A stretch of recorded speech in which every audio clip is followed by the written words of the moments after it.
নমস্কার বন্ধুরা, নিয়ে চলে এসেছি তোমাদের জন্য আরেকটি নতুন ভিডিও। যারা এই মুহূর্তে বাডওয়ান ইউনিভার্সিটির 6th সেমিস্টারের স্টুডেন্ট, তারা অপেক্ষা করছিলে যে 4th সেমিস্টারের রেজাল্ট কবে বেরোবে, বা যারা ব্যাক ক্যান্ডিডেট পরীক্ষা দিয়েছিলে তারাও অপেক্ষা করছিলে যে 4th সেমিস্টারের রেজাল্ট কবে বেরোবে। তো তোমাদের আমি একটা ভিডিওতে আগে জানিয়েছিলাম যে তোমাদের রেজাল্ট বেরোবে এপ্রিল মাসের সেকেন্ড উইকে। তো সেকেন্ড উইকে তোমাদের রেজাল্ট বেরোয়নি। তারপরেই আমি তোমাদের আর একটা ভিডিওতে জানিয়েছিলাম যে আজ যেহেতু নববর্ষ, সেহেতু তোমাদের গতকাল একদম প্রবল সম্ভাবনা আছে যে তোমাদের রেজাল্ট আউট হবে। অর্থাৎ 15ই এপ্রিল পড়েছিল পয়লা বৈশাখ, এবং তোমাদের বলছিলাম যে 16ই এপ্রিল তোমাদের প্রবল সম্ভাবনা আছে রেজাল্ট বেরোনোর। তো সেই রকমই কিন্তু তোমাদের কিন্তু কাল রাত্রেই তোমাদের যে রেজাল্ট সেটা কিন্তু ওয়েবসাইটে পাবলিশ হয়ে গেছে। তো এখনো পর্যন্ত কেউ দেখেছো, কেউ দেখোনি। তো তোমরা যাতে সবাই তোমাদের রেজাল্টটা জানতে পারো, সেই উদ্দেশ্যেই আমার ভিডিও। তো তোমরা তোমাদের রেজাল্ট খুব তাড়াতাড়ি তোমাদের ওয়েবসাইট থেকে দেখে নাও, এবং কারা ব্যাক করলে, কারা পাস করলে, সমস্তটা কিভাবে বুঝবে সেটাও কিন্তু আরেকবার তোমাদের জানিয়ে দেবো। জানি তোমরা জানো, তারপরে কিন্তু তোমাদের সুবিধার্থে আরেকবার সমস্তটা তোমাদের জানিয়ে দিচ্ছি। এবং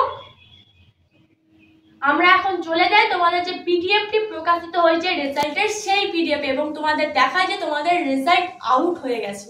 তোমরা এখানে দেখতেই পাচ্ছ লেখা আছে the university of Burdwan BA 3 year degree honours semester 4 examination 2024 under CBCS। তো আমি এখানে অনার্সটা দেখাচ্ছি।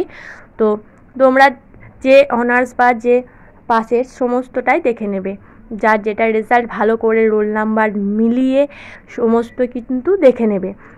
তো তোমরা এখান থেকে বুঝতে পারলে যে আমি যে ডেটটি বলেছিলাম সেই ডেটেই রেজাল্ট আউট হয়ে গেছে। কোনো কারণবশত ইউনিভার্সিটি এপ্রিল মাসের সেকেন্ড উইক থেকে একটু পরে বার করেছে। তোমাদের প্রথমে আছে রোল নাম্বার, তারপরে SGPA on the basis of CCS এবং অল কোর্স নাম্বার, তারপরে রেজাল্ট। তো রোল নাম্বার যার যেটা, তারা কিন্তু খুব ভালোভাবে দেখে তারপরেই তোমাদের নাম্বারটা দেখবে। তোমরা পিডিএফের উপরে যদি খেয়াল করো, সেখানে একটি সার্চ বাটন দেখতে পারবে।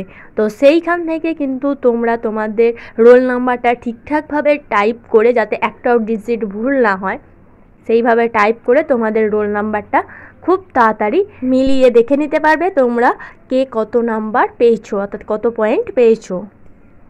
তো এই ছিল তোমাদের রোল নাম্বার। এরপরে আছে CCS, অর্থাৎ তোমরা যে অনার্স সাবজেক্টেই পরীক্ষা দিয়েছো সেই অনার্স সাবজেক্টটির নাম্বার, এবং পরে আছে অল কোর্স, অর্থাৎ তোমাদের অনার্সের সাথে সাথে যে পাসের সাবজেক্টগুলো ছিল তার যে নাম্বার, অর্থাৎ অনার্স এবং পাস মিলিয়ে যে তোমাদের পয়েন্টটি এসেছে সেটা কিন্তু অল কোর্সের জায়গায় দেখাচ্ছে। রেজাল্টের ঘরে কিউ মানে কোয়ালিফাইড, এবং যাদের SGPA ঘরটা ফাঁকা আছে এবং রেজাল্টের ঘরে পেপার কোড উল্লেখ আছে, তো যে পেপার কোডগুলি উল্লেখ আছে সেই পেপার কোডগুলোতে কিন্তু তোমরা পাস করেছো। যে পেপার কোডটি এখানে উল্লেখ নেই সেই পেপারটিতে তোমরা কিন্তু ব্যাক পেয়েছো।